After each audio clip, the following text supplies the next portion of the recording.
आज करेंगे theory of cost. हम आपको पहले पढ़ाना चाहते हैं economies and diseconomies of scale. Economy मतलब क्या, फायदा हो रहा है, डिस इकोनॉमी मतलब नुकसान हो रहा है, स्केल मतलब जब हम स्केल को बढ़ा रहे हैं, जब हम स्केल को बढ़ाते हैं तो कुछ फायदा होता है, स्केल को बढ़ाने से नुकसान भी होता है। जब हमने इतना स्केल अप कर लिया अपना काम को कि अब हम संभाल नहीं पा रहे, और कस्टमर नाराज हो जा रहे हैं, गुडविल खत्म हो रहा है ब्रांड का, तो क्या फायदा हुआ भैया? काम को इतना बढ़ा दिया कि गुडविल खत्म हो रहा है, लोगों का विश्वास आपसे उठ रहा है, कॉन्फिडेंस डाउन हो रहा है आपके प्रोडक्ट पर, तो this is called diseconomies of scale. हमने एक्सपेरिमेंट करके देख लिया जी, हमारा प्रोडक्ट सक्सेसफुल है, अब मेरे अंदर कॉन्फिडेंस है कि come on man, come on, let's do it. कल तक मैं 10,000 यूनिट बना रहा था, अब मुझे 10 लाख यूनिट बनाना, 10 lakhs। तो इसका मतलब क्या, production on a large scale. सीधा फैक्ट्री ओनर को फोन लगा, फैक्ट्री ओनर को बोल कि अपने को इतना माल का ऑर्डर प्लेस करने का है, तो ज्यादा ऑर्डर प्लेस करेंगे तो डायरेक्ट फैक्ट्री से सामान खरीदेंगे, कॉस्ट मेरा और कम हो जाएगा। तो इसे क्या कहते हैं, इकोनॉमी। इकोनॉमी मतलब फायदा। जो भी स्मॉल स्केल में काम करेगा उसका कॉस्ट ऑफ प्रोडक्शन हाई रहेगा, वो अल्टीमेटली माल बेच नहीं पाएगा।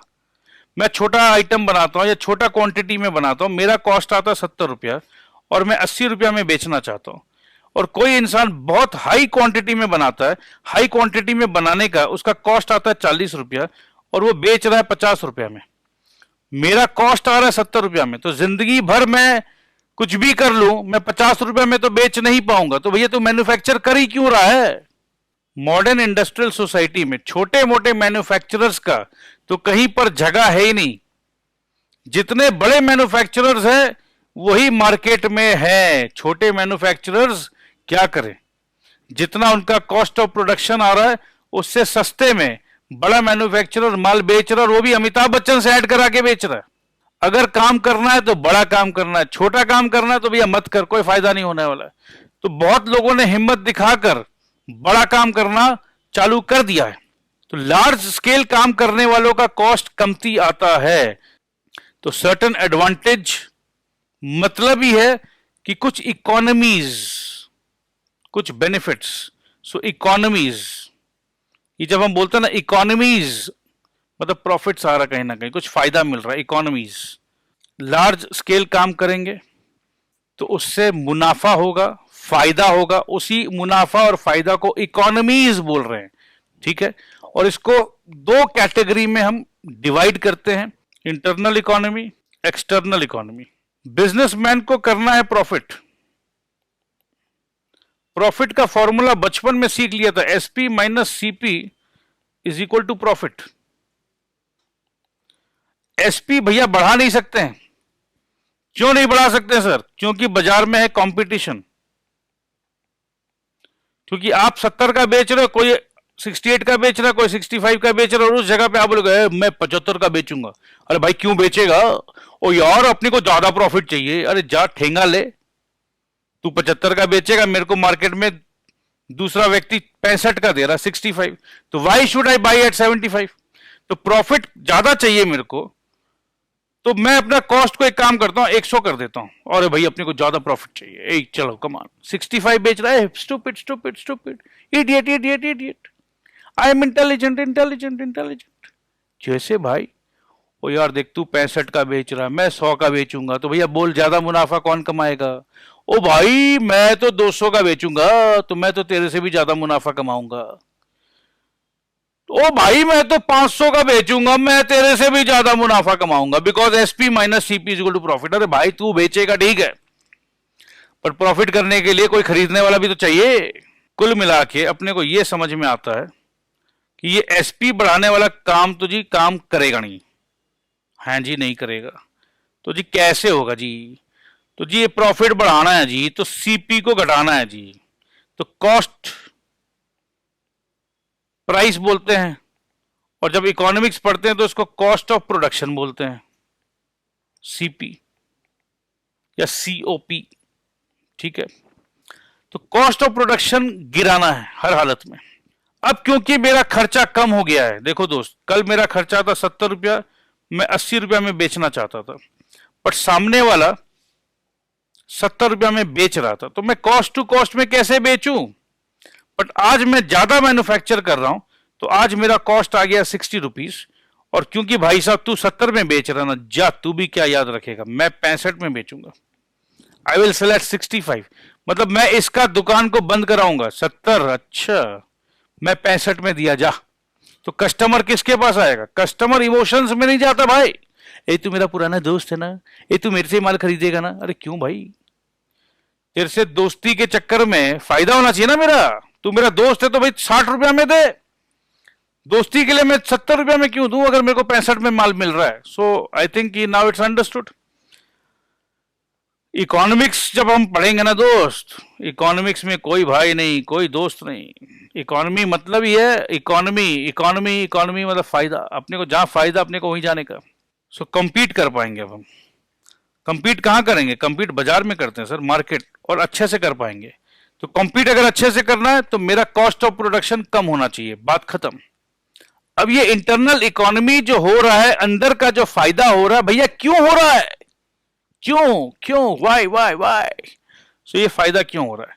Arise purely due to endogenous factors relating to efficiency of the entrepreneur or his managerial talents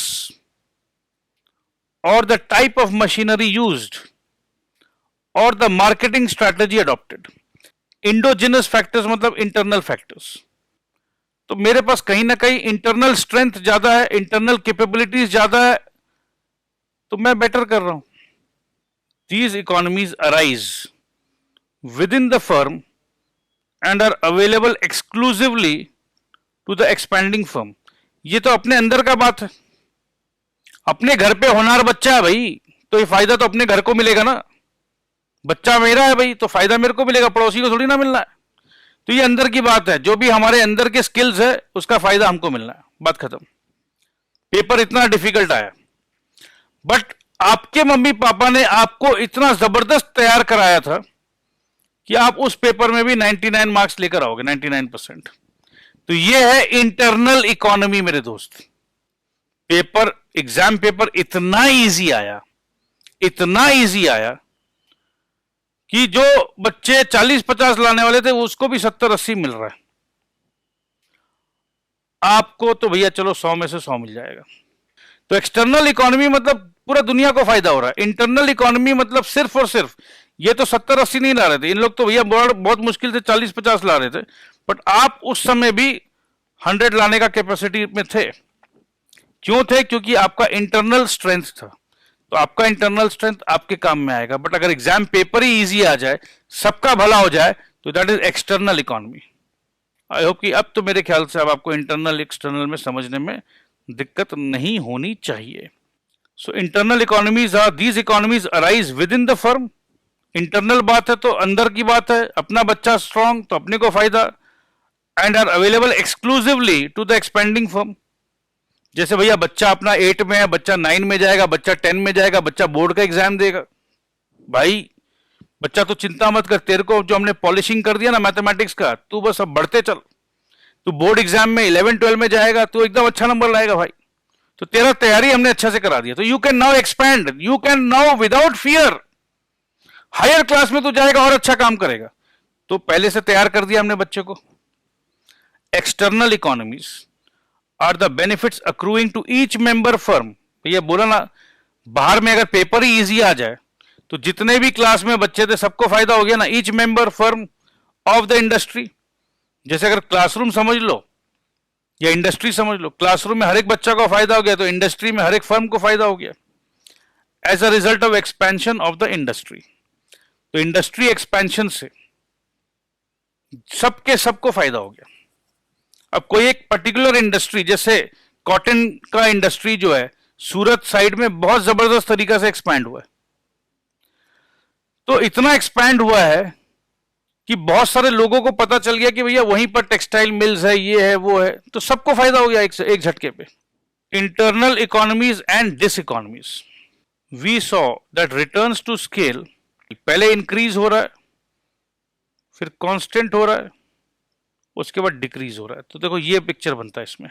तो इंक्रीज का ग्राफ ऐसे होता है, कांस्टेंट का ग्राफ ऐसे होता है, डिक्रीज का ग्राफ ऐसे होता है। किसी को कोई शक नहीं सर, कोई शक नहीं। अगर बेनिफिट मिलेगा तो कॉस्ट तो हमेशा गिरेगा। अब देखो, क्योंकि अब ये चैप्टर जो हम कर रहे हैं ना, ये कॉस्ट का कर रहे हैं। The question arises as why we get increasing returns to scale due to which cost falls, and why after a certain point we get decreasing returns to scale due to which cost rises. बिल्कुल सही बात है भैया, पहले cost गिरेगा और उसके बाद कॉस्ट वापस से बढ़ जाएगा। शुरुआती तौर पे जो हमारी अंदरूनी ताकतें हैं, हम पूरा अंदरूनी ताकत लगा देते हैं अपना। जब भी कोई नया बिजनेस शुरू करते हैं, नया काम शुरू करते हैं दोस्त, तो पूरा जोर लगा देते हैं ना हम लोग कि यार पूरा जोर लगा दो, कहीं पर भी नुकसान नहीं होना चाहिए। ठीक बात है। तो शुरुआती तौर पे खर्चा कम होता है। धीरे धीरे धीरे धीरे हम लोगों को जब काम और बढ़ते चला जाता है तो वो संभाल नहीं पाते हम लोग। क्योंकि देखो, कल तक 5,000 यूनिट बनाना था तो मेरे कैपेसिटी में था 5,000 यूनिट प्रोडक्शन को मैं पूरा जोर लगा के, मेरा जोर था ना, इंटरनल जोर, तो 5,000 यूनिट में मैं चोरी होने ही नहीं देता था। अब जब से भैया 5 लाख यूनिट बनाना शुरू कर दिया ना, तो कुछ कुछ भाई चोरी हो रहा है, कुछ कुछ वेस्ट हो रहा है, कुछ ऑर्डर गलत हो जा रहा है। क्योंकि मेरे पास अब टाइम भी नहीं है यार। पहले तो मैं खुद जा जाके इंस्पेक्शन करके ऑर्डर लिखाता था। तो शुरुआती तौर पे जो मेरा कॉस्टिंग था बहुत कम था, एकदम ध्यान रखता था मैं। हाँ ठीक है, आज के दिन में जो मैं बल्क ऑर्डर कर रहा हूं उसका फायदा भी मेरे को मिल रहा है। तो कहीं फायदा मिल रहा है बल्क ऑर्डर करने का, ज्यादा क्वांटिटी ऑर्डर करने का, बट यार चोरी नहीं संभाल पा रहा हूं। क्वालिटी का जो इंस्पेक्शन रेगुलर बेसिस पे कर पा रहा था, अब नहीं कर पा रहा हूं। लेबर पे जो मैं पूरा 1 to 1 मोटिवेट करता था, वो नहीं कर पा रहा हूं। तो बहुत जगह जो स्टार्टिंग में कर पा रहा था वो अब नहीं कर पा रहा हूं। तो ये कुल मिला जुला के काम होता है दोस्त। तो 5,000 तक ठीक था, बट अब ये 50,000 के बाद जो है ना, अब यार अब अपने से नहीं हो रहा है। तो beyond a certain limit it suffers from internal diseconomies of scale. Internal diseconomy मतलब अब मैं नहीं संभाल पा रहा हूं यार। मालिक तो मैं अकेला ही हूं ना यार। मैं कितना ही मैनेजर्स अपॉइंट कर दूं, जो कैपेसिटी मेरे अंदर है अपना काम को संभालने का, वो नजर और वो नजरिया हाईएस्ट पेड एमबीए को भी मैं दे दूं ना दोस्त, तो शायद वो नजरिया, नजर, मेहनत जो मैं एक मालिक होने की हैसियत से कर रहा था, वो नहीं मिल रहा भाई। तो this is called internal diseconomies of scale. Technical economies and diseconomies. तो टेक्निकल इकोनॉमीज एंड डिसइकोनॉमीज मतलब पहले समझिएगा कि टेक्निकली कुछ फायदा होगा और फिर शायद टेक्निकली कुछ नुकसान हो जाएगा। जब बहुत कुछ बनाना है ना, तो बहुत इंपोर्टेड हाईटेक मशीन्स, टेक्नोलॉजीज जो कि सुपीरियर होते हैं। अब धोबी का काम क्या होता है? कपड़े धोना। अब 2 कपड़े धोना, ओनली 2 to 4, 2 से 4 कपड़े धोना है, तो उसके लिए क्या बहुत बड़ा वॉशिंग मशीन लोगे? नहीं सर, नहीं लेंगे। अब समझ लो 20 से 40, तो 20 से 40 के लिए 20 से 40 वाला कैपेसिटी का मशीन लोगे। अब समझ लो 2,000 से 4,000, तो और बड़ा वाला मशीन आता है। तो जैसे ही अपने को स्केल बढ़ाना है, तो उस हिसाब से अपने को सुपीरियर टेक्निक कि भैया ये देखो, ये मशीन लीजिए साहब, एक साथ 2,000 कपड़े डालिए साहब, जबरदस्त तरीके से मशीन अपना काम करेगा साहब, और अपने आप कपड़ा सूख के निकल जाएगा साहब। ये है superior machine, Japanese technology. Capital equipment. तो कैपिटल इक्विपमेंट मतलब धोबी के लिए जो धुलाई का नया machine, for producing higher level of output. ये हायर लेवल ऑफ आउटपुट का मतलब क्या है? With the same input. अब ये धोबी भाई साहब जो है, ये बेचारा 1 डे, अपना 1 दिन इनपुट देता है, तो अपने हाथ से जब वो काम करता था तो 100 कपड़ा कर सकता था, पर अब वो 1 डे का इनपुट प्लस मशीन में वो 10,000 कपड़ा कर पा रहा है। तो इनपुट उसका कॉमन क्या रहा? 1 day input, 1 day input, but 1 day input plus machine, 1 day input plus machine. क्यों? क्योंकि अब बड़ा काम करना है, मशीन आ गया है, तो आउटपुट देखो बढ़ गया है। ठीक है जो। So specially equipment and machinery for producing higher level of output, there is generally available a more efficient machinery which when employed to produce a large output yields a lower cost per unit of output. अरे भाई कमाल हो गया, कमाल हो गया.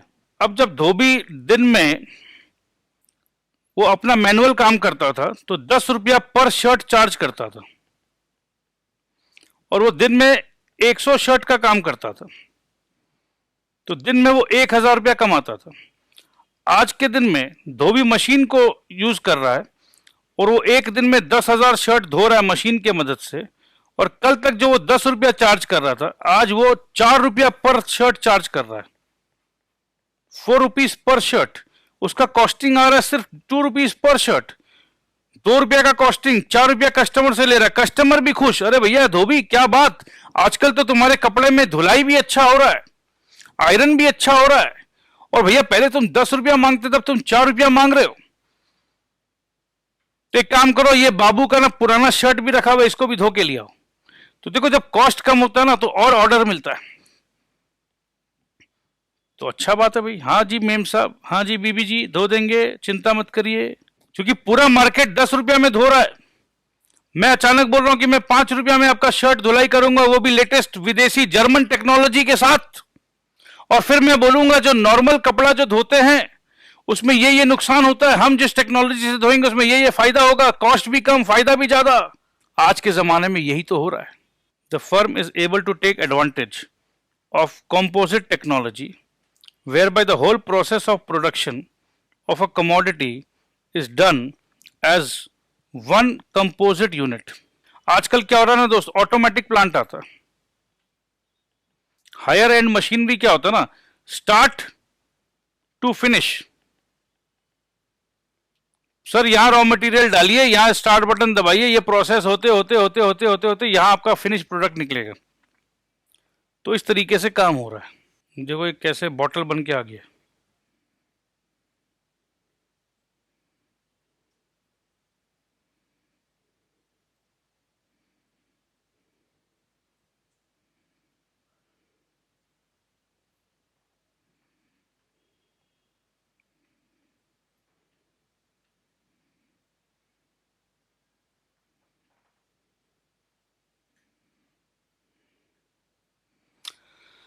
सो दोस्त अब आपको समझ में आ रहा होगा कि क्या टेक्नोलॉजी में हम लोग चल रहे हैं, टेक्नोलॉजी से कितना कुछ हो सकता है. सो ये देखो एडवांटेज टेक्नोलॉजी का.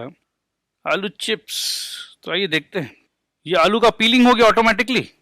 यहां देखिए आप क्या जबरदस्त स्पीड में स्लाइसिंग हो रहा है. देखो भैया मशीन कैसे काम को हाई स्केल करने का काम मशीन का है. अगर कल तक मेरे को सिर्फ एक दिन में अगर 1000 किलो बनाना था तो चलो मिलके हम लोग हाथ से काम कर लेंगे. बट अगर डेली मेरे को 10,000 किलो बनाना है और कंटिन्यूअस काम करना, मशीन करते रहे, तो just see how machine is helping the job. तो दिस इज कॉल्ड स्केल. जब अपने को स्केल बढ़ाना होता है तो इक्विपमेंट चेंज करना पड़ता है. शॉर्ट रन में क्या होता है, शॉर्ट रन में हम लोग इक्विपमेंट नहीं चेंज करते हैं. शॉर्ट रन में अपने देखते हैं कि भैया चलो लेबर को ऐड कर लेते हैं. लॉन्ग रन में क्या होता है, लेबर से मतलब नहीं है, मशीन लाओ यार, नया इंपोर्टेड मशीन लाओ. ठीक है, तो देखो मशीन लाने से लेबर था कहीं पर, लेबर कितने कम थे. Secondly, when the scale of production is increased and the amount of labor and other factors become larger, introduction of greater degree of division of labor and specialization becomes possible. As a result, cost per unit declines. ये सब बात हम पहले भी कर चुके हैं कि जब स्केल बढ़ता है तो लेबर अगर बढ़ रहा है, डिवीजन ऑफ लेबर हो रहा है, स्पेशलाइजेशन हो रहा है, तो इससे कॉस्ट पर यूनिट घटता है. There are some advantages available to a large firm on account of performance of a number of linked process. एक प्रोसेस से दूसरा प्रोसेस लिंक्ड है तो उसका भी फायदा मिलता है. The firm can reduce the inconvenience and cost associated with the dependence on other firms by undertaking various processes from the input supply stage to the final output stage. तो अब हम सब कुछ अगर लिंक्ड है तो हम अपने आप ही कर लेंगे, तो उसका भी बेनिफिट मिलता है मेरे को. However, beyond a certain point, a firm experiences net diseconomies of scale. अब सब कुछ यूटिलाइज कर लिया हमने, एकदम बेस्ट। मशीन जो दिया था मेरे को 75,000 से 1 लाख टन तक का मशीन दिया था। अब इसके ऊपर ज्यादा लोड डालेंगे तो मशीन कहीं ना कहीं ब्रेक डाउन होगा, तो वो खराब हो जाएगा। या अगर मेरे को 1,25,000 यूनिट बनाना है और मैं मशीन ले रहा हूं जिसका कैपेसिटी है 1 लाख टू 5 लाख वाला, तो 1 लाख टू 5 लाख वाला मशीन खरीद रहा हूं और बना रहा हूं सिर्फ 1.25 लाख, तो 1 लाख टू 5 लाख वाला कैपेसिटी मशीन का दाम, उसका ईएमआई, उसका इंटरेस्ट, तो तभी लेना चाहिए ना जब अपने को 4 लाख, मिनिमम 4 लाख 4.5 लाख का प्रोडक्शन करना हो। 5 लाख का कैपेसिटी, 4 लाख 4.5 लाख का अगर अभी मेरे पास डिमांड हो तब तो वो मशीन खरीदे। बट मशीन खरीद लिया बड़ा वाला और बना रहे हैं सिर्फ 25,000 एक्स्ट्रा, तो this is called net diseconomy. नुकसान वाला काम करोगे दोस्त। क्यों? क्योंकि high long run cost involve हो जाएगा of difficulties and of management. When the scale of operations become too large, it becomes difficult for the management to exercise control and to bring about proper coordination.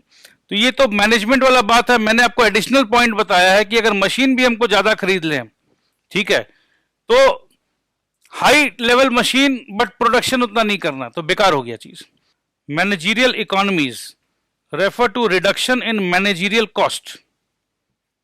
अब देखो भैया, एक manager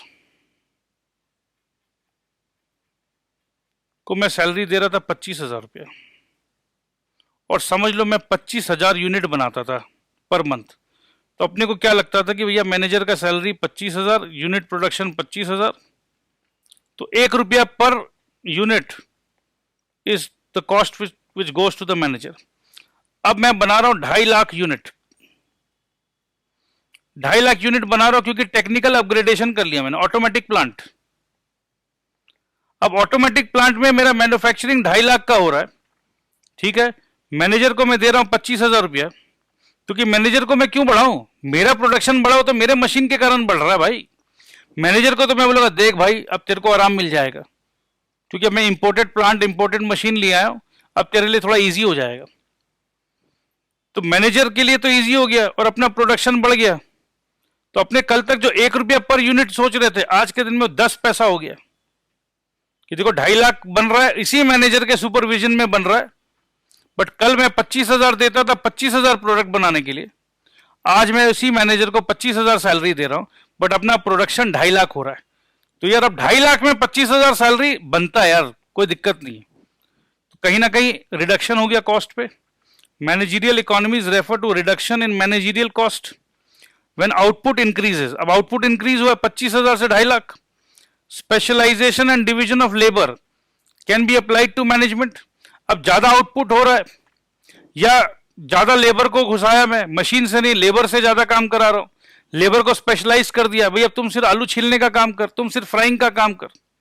पहले क्या कम सब कुछ मिक्स काम कर रहे थे, अब मिलकर काम करना है, बट अलग अलग डिवीजन बना के काम करना। तू आलू छीलने में एक्सपर्ट है, तेरा स्पीड अच्छा है, तो भाई तू आलू ही छीलेगा। तू फ्राइंग में अच्छा है तो तू फ्राइंग करेगा, तू कटिंग में अच्छा तो तू कटिंग करेगा, तू पैकेजिंग में अच्छा तो तू पैकेजिंग करेगा। तो जो आदमी जिसमें अच्छा है उसको उसी डिवीजन में डाल दो, तो उससे क्या स्पीड बढ़ेगा, काम ज्यादा होगा, कॉस्ट कम लगेगा। तो this is called division of labour and specialisation. Thus, specialization of management enables large firms to achieve reduction in managerial cost. However, as the scale of production increases beyond a certain limit, अब भैया production बढ़ते जा रहा है, बढ़ते जा रहा है, बढ़ते जा रहा है, मैनेजरियल डिसइकोनॉमीज सेट इन। अब क्या इतने सारे मैनेजर हो गए या इतना काम बढ़ गया, अब मैनेजर एक दूसरे का सुन नहीं रहा है, किसी को ईगो हो गया, कोई कुछ बोल रहा है। अब भैया जो कल तक अच्छे से मैनेज कर रहा था, आज के दिन में वही मिसमैनेज कर रहा है। So communication at different levels such as between the managers and labourers and among the managers become difficult, resulting in delay in decision making. और बाबू हम क्या कर रहे हैं बताइए, वर्मा जी तो बोले ही नहीं हमको, हम क्या कर रहे हैं, आलू आए नहीं, 4 दिन पहले बोल दिए थे कि आलू खत्म हो गया है, तो हम क्या करें बताइए। बैठे हैं बैठे हैं भैया, हम क्या करें? वर्मा जी बोलता है शर्मा जी से पूछो, शर्मा जी बोलता है विकास बाबू से पूछो। हम तो इधर से उधर जा रहे भैया, हमको काम मतलब है। हम तो कल तक काम कर रहे थे, आप लोग आलू ला के देते तो हम छील लेते थे। अब आप भैया आप लोग समझिए, हम तो गरीब आदमी है भैया, हम ज्यादा बोलेंगे हमको नौकरी से निकाल देंगे, हम क्यों बोलेंगे? अब ये सब मामला शुरू हो गया। सो डिसीजन मेकिंग में डिले हो रहा है, इंप्लीमेंटेशन में भी डिले हो रहा है ऑफ डिसीजंस ऑलरेडी डन। क्यों? क्योंकि अब आलू ज्यादा चाहिए। अब किसी वेंडर ने कहा अरे भैया आलू कितना रुपया में लेते हो? बोला भैया 22 रुपया किलो में। ओ यार मेरा खुद का फर्म है, 18 रुपया में दे दूंगा। अब 4 रुपया के हिसाब से डेली अगर आप 1000 आलू ले रहे हो सर, 4000 इंटू 30, साहब 1,20,000 का मामला है साहब, आधा आधा बांट लेंगे साहब। तो कुछ भी हो सकता है यार। अब इस चक्कर में डिसीजन में डिले हो गया, क्योंकि कहीं ना कहीं कोई मैनेजर घूसखोर मैनेजर बनना चाह रहा है। वो अपना 1 लाख की कमाई के चक्कर में पूरा का पूरा कंपनी का वाट लगा देगा। Management finds it difficult to exercise control and to bring in coordination among its various departments.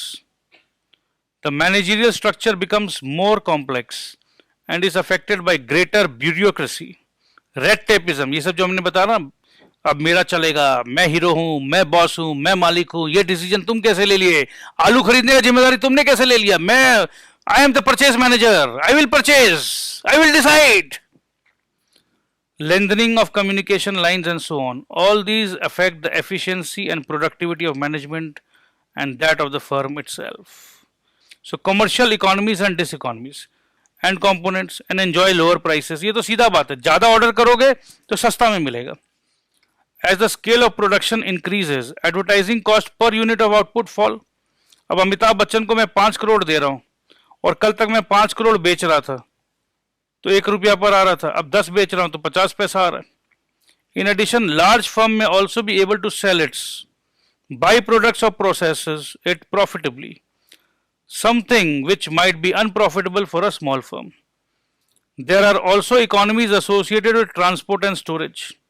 तो ये सारा एक जनरल सा बात है, इसमें मैं कुछ समझा नहीं रहा हूं। These economies become diseconomies after an optimum scale. For example advertisement expenditure and other marketing overheads will increase more than proportionately after the optimum scale. तो बाद में जाके भैया ऐसा हो सकता है कि ये ज्यादा खर्चा हो रहा है, उतना प्रोडक्शन तो नहीं कर रहे हैं, बट ये नुकसान हो रहा है। तो चलिए इकोनॉमीज डिसइकोनॉमीज का चर्चा जारी रखेंगे। आज के लिए दोस्त रोकते हैं। Thank you very much, tata bye bye.